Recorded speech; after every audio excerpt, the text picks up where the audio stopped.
함께 읽은 마태복음 10장 8절 하반절 말씀을 중심으로 거저받았으니 거저 주라.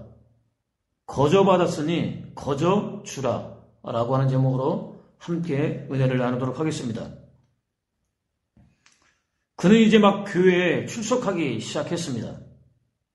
예수 믿는 사람으로서 어떻게 살아야 하는지, 곧 어떻게 말하고 어떻게 행동해야 하는지 잘 모르는 상태였습니다.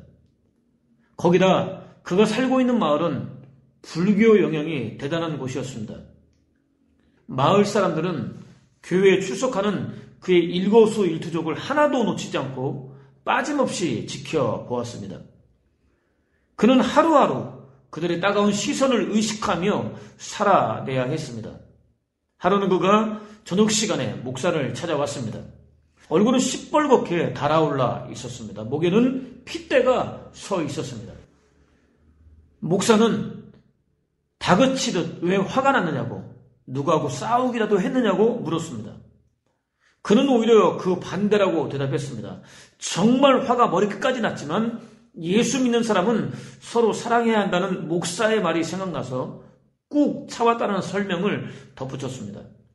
도무지 어떻게 해야 할지 몰라서 목사를 찾아왔으니 방법 좀 가르쳐달라고 말했습니다. 목사는 분을 참지 못해서 여전히 씩씩거리고 있던 그를 진정시켰습니다. 자초지종을 물었습니다. 그날 오후였습니다. 그가 치던 돼지 5마리가 옆집 채소밭으로 들어가서는 남김없이 먹어치웠습니다. 그러자 옆집 사람은 손해배상을 요구했습니다. 목사는 당연히 배상해줘야 하지 않겠느냐고 말해주었습니다. 그도 당연히 배상할 생각이었다고 대답했습니다. 대답에 자신감까지 묻어났습니다. 진심이었던 것입니다. 문제는 옆집 사람의 요구였습니다. 어미돼지 5마리 전부를 달라고 요구했습니다. 그는 씩씩거리며 아무리 예수 믿는 사람이라고 해도 이럴 때 화가 나지 않는 놈이 어디 있겠습니까? 예? 라고 소리 질렀습니다. 그의 설명을 들은 목사는 잠시 깊은 생각에 잠겼습니다. 옆집 사람이 그를 시험해 보려는 것 같다고 대답해 주었습니다. 아마도 옆집 사람은 그가 분한 마음을 참지 못하고 화를 있는 그대로 드러내기만 기다리고 있을 것이라는 설명을 덧붙였습니다. 그가 화를 낸다면 옆집 사람에게는 예수 믿는 사람이 얼마나 형편없는지 온 동네 사람들에게 보여줄 수 있는 절호의 기회가 될 것이라는 설명까지 해주었습니다.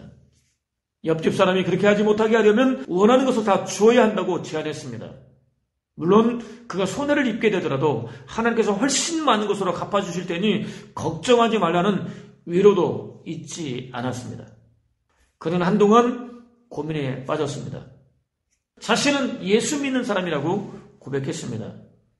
끓어오르는 화를 사귀기가 정말 어렵지만 모두 접어두고 목사를 통해서 주어진 하나님의 뜻에 순종하겠다고 대답했습니다. 마을로 돌아간 즉시 한마디 불평도 없이 어미돼지 5마리 전부를 다 옆집 사람에게 주어버렸습니다. 깜짝 놀란 마을 사람들은 그가 미친 것 아니냐고 수군거렸습니다. 비웃었습니다. 그들 가운데 더러는 예수 믿는 사람의 행동은 예측하기 어렵다며 진지하게 받아들이기도 했습니다.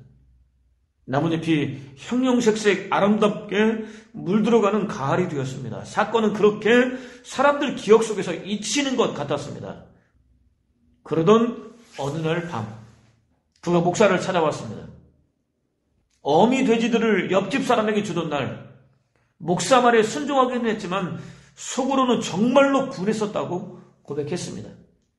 옆집 사람의 행동이 도무지 잊혀지지 않았다고 고백했습니다.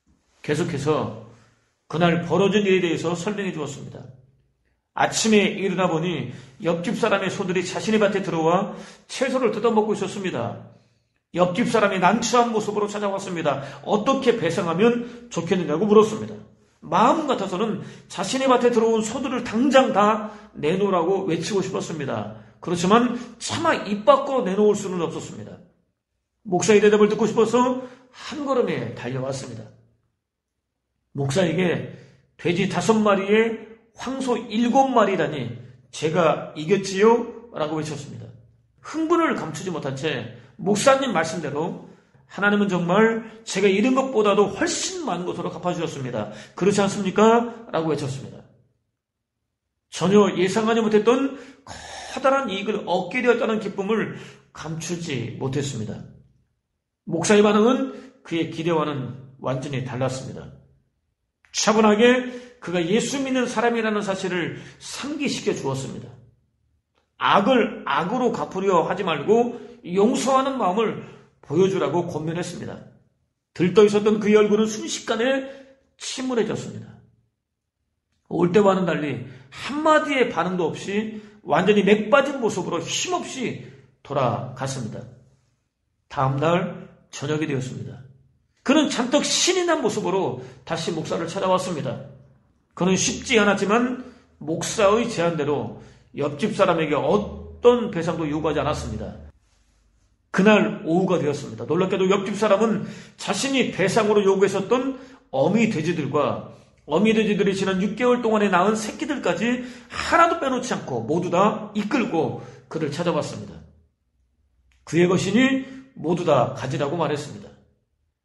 돼지들을 배상으로 요구했던 자신과는 달리 어떤 요구도 하지 않는 그의 태도 때문에 고민하느라 밤새 한잠도 자지 못했다는 말까지 덧붙였습니다.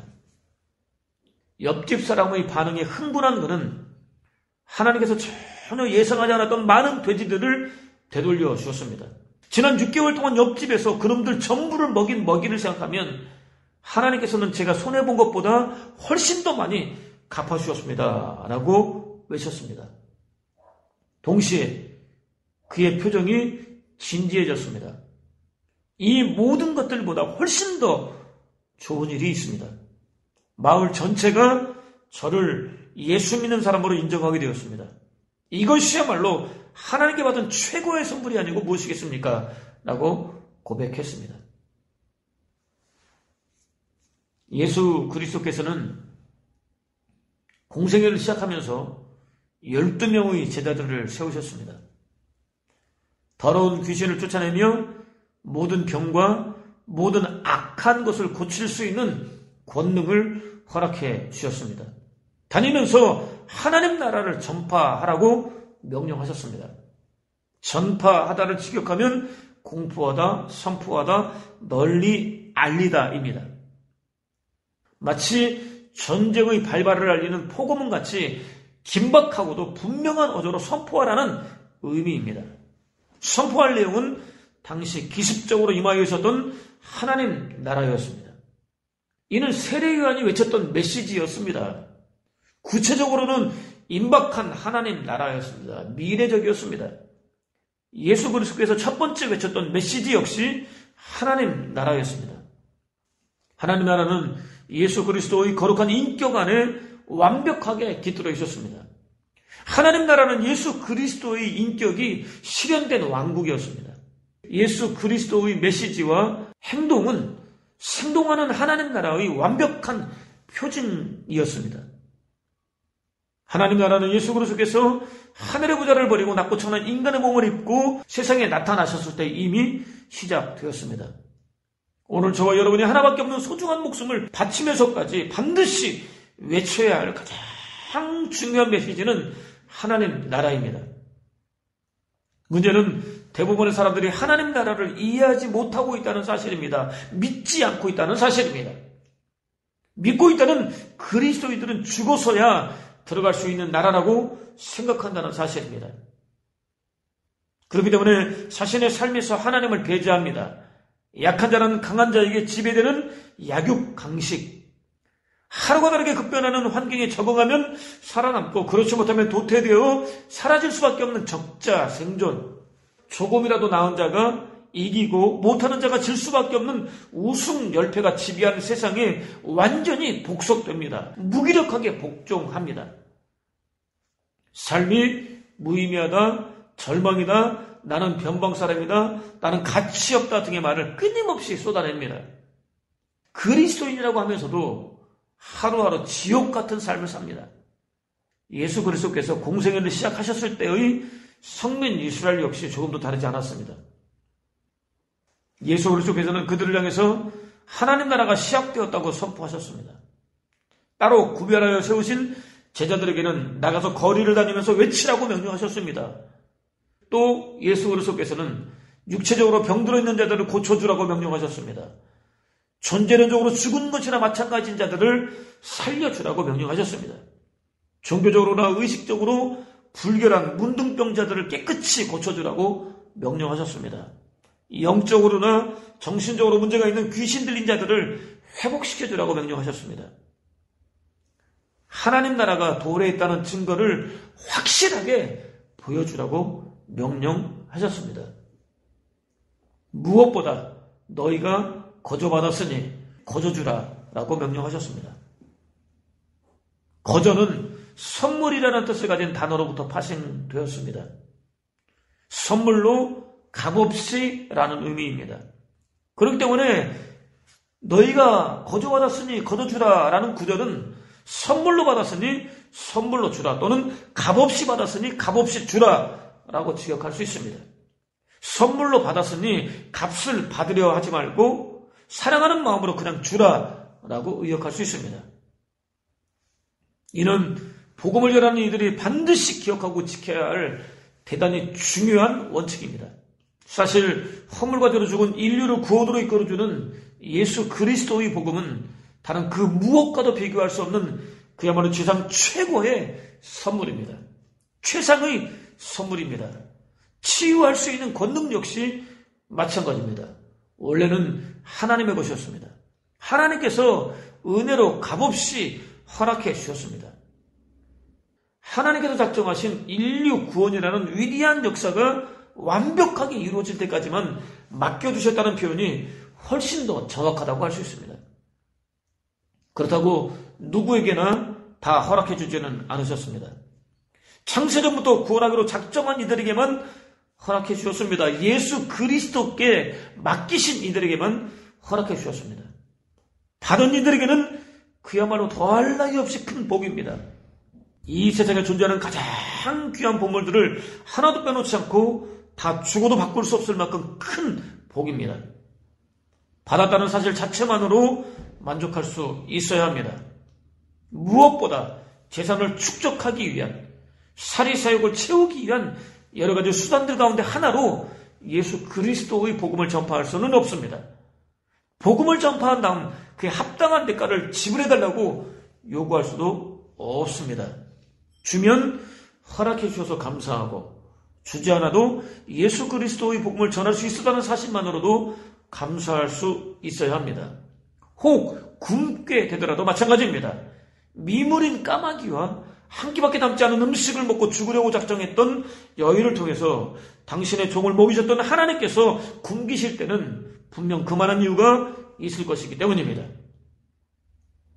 하나님의 종이라고 한다면 자신의 배를 채우기 위해서 재물을 요구하지는 말아야 하기 때문입니다. 지나치게 많은 재물을 챙기려고 하지는 말아야 하기 때문입니다. 무엇보다 은혜로 받았습니다. 은혜로 베풀어 줄 수 있어야 합니다. 선물로 받았습니다. 선물로 베풀어 줄 수 있어야 합니다. 값없이 받았습니다. 값없이 베풀어 줄 수 있어야 합니다. 거저 받았습니다. 거저 베풀어 줄 수 있어야 합니다. 빈부의 차별 없이, 남녀노소의 차별 없이, 인종의 차별 없이, 배운 자와 못 배운 자의 차별 없이 누구에게나 베풀어 줄 수 있어야 합니다.